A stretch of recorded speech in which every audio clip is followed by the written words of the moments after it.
नमस्कार साथियों, मेरा नाम हेमराज है और बिजनेस प्लैनेट बाय हेमराज राय पे मैं आपका एक बार फिर स्वागत करता हूँ। आज मैं आपके लिए लेकर के आया हूँ कि स्टार्टअप करना है। आप सबकी इच्छा है कि आप लाइफ में कोई स्टार्टअप करना चाहते हो। आप भी चाहते हो कि आपका बिजनेस हो, आप चाहते हो आपका नाम हो, लेकिन आपके पास में कोई आइडिया नहीं है। करें तो क्या करें? और अगर बाय द वे हमारे पास में कोई आइडिया है तो उसको इम्प्लीमेंट कैसे करें? देखिए, इम्प्लीमेंट करना तो एक बहुत बड़ा प्रोसेस है, उसे बहुत डिटेल में मुझे आपको समझाना होगा। लेकिन स्टार्टअप के लिए आइडिया कैसे लाए, उस पर आज हम जरूर बात करेंगे। सो बेसिकली कुछ मैंने आप लोगों के लिए टॉपिक्स निकाले हैं, कुछ पॉइंटर निकाले हैं, उन्हें आज डिस्कस करते हैं। तो वीडियो को ध्यान से देखिएगा और पसंद आए तो लाइक और सब्सक्राइब जरूर करिएगा। सो आज मैं आपको बताऊंगा कि आइडिया कैसे आता है, क्योंकि अगर आप स्टार्टअप करना चाहते हैं तो आपको सबसे पहले तो एक अच्छा आइडिया चाहिए। बिना आइडिया के आप स्टार्टअप कर नहीं पाओगे, क्योंकि आइडिया एक सोच होती है जिसे हम वाकई एक सच के रूप में लेकर के आते हैं, उसे लाइव करते हैं, उसको हम इम्प्लीमेंट करते हैं, जिससे हमारा आइडिया इम्प्लीमेंटेशन के फॉर्म में जाता है और एक स्टार्टअप का निर्माण होता है। आइडिया आता कहाँ से है? कोई भी आइडिया बादाम खाने से नहीं आता है। वो आता है किसी बर्निंग प्रॉब्लम को सॉल्व करने से या किसी बर्निंग प्रॉब्लम को आइडेंटिफाई करने से।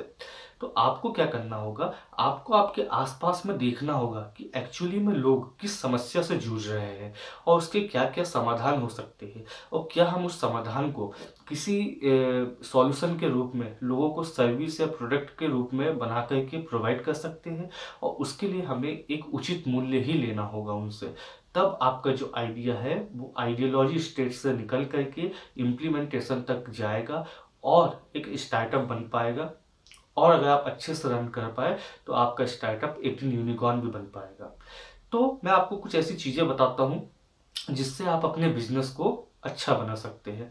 सबसे पहले, जैसा कि मैंने आपको बताया कि आपको कोई बर्निंग प्रॉब्लम ढूंढनी होगी। फॉर एग्जांपल, आपने ओला का नाम सुना हुआ है। ओला हमारी इंडिया की कंपनी है। ओला के मालिक ने देखा कि उबेर नाम की एक कंपनी फॉरेन में चलती है। और उबेर क्या करती है? उबेर टैक्सी की सर्विस देती है वेबसाइट और ऐप के माध्यम से। तो ओला वाले ने कहा कि भाई, जो चीज़ फॉरेन में होती है वो मैं इंडिया में क्यों नहीं कर सकता हूँ। उसने अपना एक ऐप लॉन्च किया, अपनी एक वेबसाइट लॉन्च की और एक टैक्सी किराए पे लेकर के अपने फ्रेंड के साथ, जो उसका पार्टनर था, रेंटल सर्विस चालू कर दी। और धीरे धीरे वो स्टार्टअप आज कितना बड़ा हो चुका है आप जानते ही हो। ऐसे ही कई कंपनियों ने कॉपी किए हैं, कई फॉरेन के ऐसे बहुत अच्छे अच्छे एग्जाम्पल है जिन्हें हमने इंडिया में कॉपी किया है। फॉर एग्जाम्पल, आप फ्लिपकार्ट के बारे में जानते हो। फ्लिपकार्ट अब तो हमारे देश की कंपनी नहीं रही, क्योंकि वो बिक चुकी है, उसे सेल आउट कर दिया गया है। लेकिन एक टाइम पे वो हमारी इंडियन कंपनी थी और उस कंपनी को आइडिया लिया गया था अमेजोन के माध्यम से। अमेजोन पूरे विश्व की सबसे सफल कंपनी है। और ये अमेजोन क्या करती है कि आपको कोई भी प्रोडक्ट अगर चाहिए हो, चाहे आपको कपड़े चाहिए हो, इलेक्ट्रॉनिक अप्लायंसेस चाहिए हो, आपको ज्वेलरी चाहिए हो, सब कुछ जो वहाँ पे लिस्टेड है वो आप ऑनलाइन परचेस कर सकते हो। आपको होम डिलीवरी हो जाएगी, वो भी मार्केट से किफ़ायती रेट पे। तो यही कॉन्सेप्ट फ्लिपकार्ट भी लेकर के आई थी, सक्सेसफुली चली, लेकिन उसने अपने आप को सेल आउट कर दिया। तो ये कुछ ऐसे मॉडल होते हैं। इन मॉडल को कहने के लिए तो बहुत अच्छा लगता है कि ब्रोकरेज सिस्टम पे है, इसमें लगता क्या है, लेकिन गाइस इसमें बहुत कुछ लगता है। अगर आप चाहते हो कि एक छोटा सा स्टार्टअप चालू करके इन कंपनियों के लेवल पे कैसा पहुंचा जाए, उसकी पूरी की पूरी जर्नी आपको बताई जाए, क्या क्या चीज़ों की आपको आवश्यकता पड़ेगी वो सब समझाया जाए, तो आप नीचे कमेंट कर सकते हो। उसके लिए मैं अलग से एक वीडियो बनाऊंगा। अब हम देखते हैं कि यदि आपके पास में पैसा बिल्कुल नहीं है और आप इस समय पे इस वीडियो को देख रहे हो और आप चाहते हो कि आप पैसा कमाओ, तो आपके लिए क्या व्यापार हो सकता है? तो गाइस, आपके लिए एक बहुत अच्छा व्यापार मार्केट में मौजूद है, जो है प्रॉपर्टी का बिजनेस। आप में से कई लोग बोलोगे यार, प्रॉपर्टी डीलर का काम तो हर कोई करता है, तो इसको हम कर लेंगे तो क्या होगा? देखिए, क्या हो रहा है ना, इस समय पे हमारे देश की इकोनॉमी बहुत तेज़ी से बिल्ड हो रही है। और जैसे कि हमने अपने पिछले कुछ वीडियो में बताया कि यूएस की इकोनॉमी गिरने वाली है या क्रैश हो सकती है। तो उस कंडीशन में हमें थोड़ा बेनिफिट तो मिलेगा कहीं ना कहीं पे। और हमारे देश में क्या हो रहा है, महंगाई भी बढ़ रही है और डेवलपमेंट भी हो रहा है। तो इसके चलते यहाँ पे प्रॉपर्टी के रेट बहुत हाई हो रहे हैं। और इंसान आएगा तो कहीं ना कहीं तो रहेगा, या तो किराए से रहेगा या खुद का घर खरीदेगा। तो इस मार्केट में आने वाले समय में बहुत ज़्यादा बूम है। मैं अभी रिसेंटली कुछ न्यूज़पेपर पढ़ रहा था, जिसमें मैंने देखा कि प्रॉपर्टी बिजनेस में आने वाले 2-3 सालों में या 10 सालों के अंदर अब तक का सबसे बड़ा बूम आने वाला है। तो यदि आपके पास में कोई संसाधन नहीं है तो आप बहुत इजीली पता लगा सकते हो कि आपके आसपास, आपके नियर बाय, आपकी कॉलोनी में कोई ऐसा पर्सन है क्या जिसकी कोई प्रॉपर्टी किराए पे जाना है या बिकना है। देखिए, प्रॉपर्टी का धंधा ना दो प्रकार से होता है। एक तो क्या होता है कि आप ब्रोकरेज सिस्टम पे काम कर लो कि किसी और की प्रॉपर्टी है उसे किसी और को दिलवा करके बीच में अपना कमीशन ले लो, या तो फिर आप ये कर सकते हो कि उस प्रॉपर्टी को खरीद के कुछ समय के लिए होल्ड करके उसे अच्छी कीमत में बेच पाओ, लेकिन इसके लिए आपको अच्छा खासा पैसा लगेगा। तो आप देख लीजिए, अगर आपके पास में पैसा हो तो आप उसके हिसाब से काम करिएगा, नहीं हो तो उसके हिसाब से करिएगा। और ऐसा कुछ नहीं है कि आप स्टार्टअप कर रहे हो इस दुनिया के अंदर। इस दुनिया में कई लोग स्टार्टअप कर रहे हैं, जिसका वेल स्टेब्लिश बिजनेस है वो भी स्टार्टअप कर रहा है। जैसे मैं आपको कुछ उदाहरण से समझाता हूँ। आपने एलन मस्क का नाम सुना हुआ है। एलन मस्क हमारे विश्व के सबसे ज़्यादा पैसे वाले इंसान हैं। ठीक है, हमारे इंडिया में भी कोई दूसरा पैसे वाला नहीं है जो एलन मस्क से ज़्यादा पैसा रखता हो, क्योंकि वो दुनिया में सबसे ज़्यादा रिच है। उनका एक प्लेटफॉर्म है ट्विटर। ट्विटर एक्चुअली उनका नहीं था, कुछ समय पहले उन्होंने परचेस कर लिया है, यानी खरीद लिया है उस कंपनी को। तो अब उन्होंने क्या किया है, उसके अंदर एक ग्रुप नाम का फीचर लाया हुआ है, GRO के ग्रुप। अब ये जो ग्रुप नाम का फीचर है, इसके अंदर इन्होंने XAI ले आया है। ठीक है, अब XAI क्या है, जैसे कि आपने मेरी पिछली वीडियो में देखा था कि चैट जीपीटी कितना फायदेमंद हो सकता है जॉब वाले के लिए भी और बिजनेस वाले के लिए भी। तो ठीक उसी प्रकार से जो XAI है, एक्स यानी कि ट्यूटर, AI मतलब ट्यूटर का AI है ना, आर्टिफिशियल इंटेलिजेंस। तो ग्रुप के माध्यम से आप ट्यूटर के एक AI का यूज कर सकते हो, जो बहुत एडवांस है। इसमें आपको आपकी सभी रिक्वायरमेंट फुलफिल होती दिखेगी, लेकिन इसका सब्सक्रिप्शन लगभग लगभग 2000 रुपये से भी ज़्यादा का है। तो ऑब्वियस सी बात है, चैट जीपीटी का भी पेड वर्जन फ्री में तो नहीं आता है, वो भी 1600-1700 रुपये के आसपास का आता है।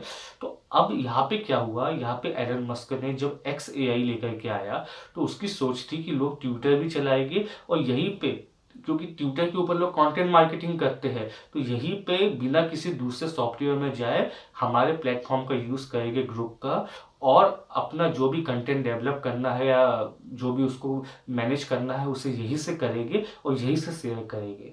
तो जब ऑल इन वन प्लेटफॉर्म किसी को मिलता है तो वो उसी पे जाना चाहते हैं, दूसरे पे कोई भी नहीं जाना चाहता। जैसे स्कूल और कॉलेज में हम कभी भी गाइड खरीदने के लिए जाते थे, तो जो सब्जेक्टों की गाइड होती थी वो एक आती थी सिंगल सिंगल सब्जेक्ट वाइज और एक आती थी ऑल इन वन। तो ऑल इन वन हमेशा अच्छी रहती थी क्योंकि एक किताब में हमको सब कुछ मिल जाया करता था। तो एलन मस्क ने भी अपने स्टार्टअप किया है। और इसी के अलावा मैंने आपको बताया था कि एलन मस्क ने 4000 करोड़ रुपए के समथिंग खर्च करके अपनी मैन्युफैक्चरिंग यूनिट इंडिया में लाने का प्लान किया हुआ है, क्योंकि इंडियन गवर्नमेंट ने कहा है कि मस्क भैया, अगर आप चाइना के अलावा हमारे इंडिया में आते हो और आकर के अपना प्लांट लगाते हो तो हम आपकी जो कारें हैं उनको हम यहाँ पे सिर्फ 15% के टैक्स के साथ में बेचने की परमिशन दे देंगे, जो है टेस्ला कंपनी की। लेकिन ये सब वो क्यों कर रहा है जब वो चाइना में है, तो क्या जरूरत है उसको इंडिया में आने की। एक स्टार्टअप है, उसकी कंपनी चल रही है, लेकिन अगर वो कम टैक्स के साथ में इंडिया में आ पाएगा तो उसका एक नया स्टार्टअप हो रहा है, एक नए एरिया में हो रहा है, उसका माल ज़्यादा बिकेगा। और ऑब्वियस सी बात है, उसका माल बिकेगा तो जो 15% का टैक्स आ रहा है उससे हमारी इंडियन गवर्नमेंट की इकोनॉमी भी बिल्ड होगी, है ना। और हम चाइना के ऊपर निर्भर नहीं रहेंगे और हम फॉरेन पर्सनस का अपने देश में इन्वेस्टमेंट भी करवाने में सफल रहेंगे। लेकिन एलन मस्क इस रेस में आगे नहीं है। इसके पहले विन फास्ट नाम की कंपनी ऑलरेडी 4000 करोड़ का कर्नाटक में इन्वेस्टमेंट कर चुकी है ई फोर व्हीलर के लिए, मतलब कि इलेक्ट्रिकल फोर व्हीलर के लिए ऑलरेडी विनफास्ट अपना कर्नाटक में इन्वेस्टमेंट करने का प्लान कर चुकी है। तो जैसे जैसे आपको अभी लग रहा था कि एक आम आदमी ही स्टार्टअप करता है, नहीं, जो पुराने बिजनेसमैन है वो भी करते हैं और उनमें भी कंपटीशन लगा हुआ है कि एलन मस्क आने वाले हैं तो विनफास्ट पहले ही आ गई, है ना। तो इन चीज़ों को समझिएगा। और जहाँ पे ये सभी कंपनियां आपस में एक दूसरे से कॉम्पीट कर रही है स्टार्टअप के नेचर के साथ में, वहीं पे काइनेटिक ने क्या किया है, अपनी ई लूना लॉन्च कर दी है। मतलब कि जो इलेक्ट्रिकल लूना रहेगी वो, अब लूना समझिएगा, जब हम पहले पेट्रोल की गाड़ियाँ खरीदते थे टू व्हीलर में, तो उसमें क्या होता था, लूना सबसे सस्ती गाड़ी आती थी। तो जब हम इलेक्ट्रिक लूना ले रहे हैं तो वो भी काफ़ी सस्ती मिल रही है हमको, जो 70,000 से 75,000 की रेंज में रहेगी।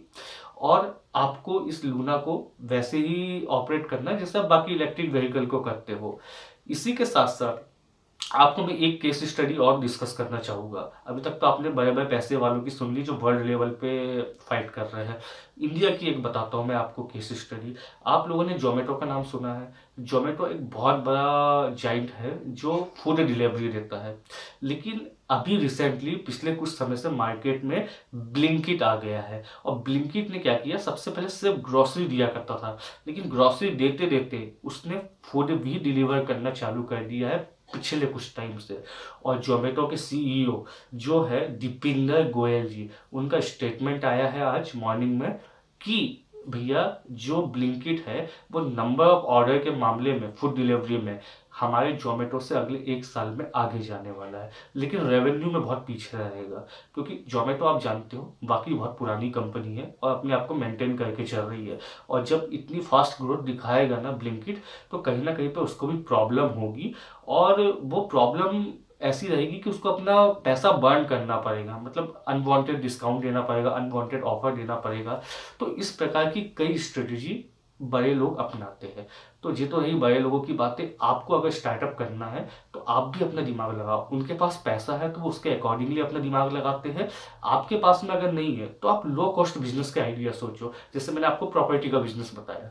अगर आप चाहते हो कि आपको बिना पैसे लगे और कौन कौन से कंसल्टिंग बिजनेस है जहाँ पे आप काम कर सकते हो, तो आप नीचे कमेंट करिए, मैं आपके लिए और भी बिजनेसेस के बारे में वीडियो बना करके लाऊंगा। अगर वीडियो अच्छी लगे तो इसको लाइक करें, इस पर कमेंट करें, चैनल को सब्सक्राइब करें और ज़्यादा से ज़्यादा लोगों को शेयर करें। Thank you so much.